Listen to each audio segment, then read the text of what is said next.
இன்னைக்கு விஷால் அத்திக்குட்டிக்கு பிரேக்ஃபாஸ்ட்டுக்கு வந்து நேத்தே ராகி கஞ்சி ரெடி பண்ணி ஃபெர்மெண்ட் பண்ணி வச்சுட்டேன். அத வந்து இன்னைக்கு காலையில தயிர் போட்டு நல்லா மிக்ஸ் பண்ணி வெங்காயம், மாங்காய்லாம் போட்டு ஒரு பெரிய கிளாஸ்ல குடுத்தாச்சு. ஸோ இது குடிச்சிட்டு போனாங்கன்னா நல்லா ஸ்நாக்ஸ் டைம் வரைக்கும் ஃபில்லிங்கா இருக்கும்.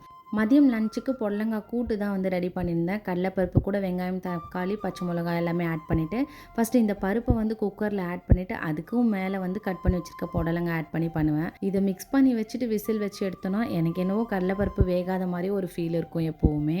இதுக்கு ஹைலைட்டே ஃபைனலாக நம்ம ஆட் பண்ணுற அந்த தேங்காய் பேஸ்ட்டு தான். ஃப்ரெஷ்ஷான தேங்காய் கூட நல்லா ஃப்ரெஷ்ஷான கருவேப்பிலை கொஞ்சமாக சேர்த்து அரைச்சி அந்த பேஸ்ட்டை இது கூட மிக்ஸ் பண்ணி ஒரு 5 மினிட்ஸ் கொதிக்க வச்சு அதுக்கப்புறமா ஒரு சூப்பரான தாளிப்பு கடுகு, உளுந்து, பெருஞ்சீரகம், தாராளமாக பெருங்காயம் போட்டு கருவேப்பிலை போட்டு தாளிப்பு போட்டு ஒரு 2 மினிட்ஸ் கொதிக்க வச்சு எடுத்து சாப்பிட்டு பாருங்கள். டேஸ்ட்டு சூப்பராக இருக்கும். கண்டிப்பாக வாரத்தில் 2 தடவையாவது இந்த கூட்டு ரெடி பண்ணுவீங்க.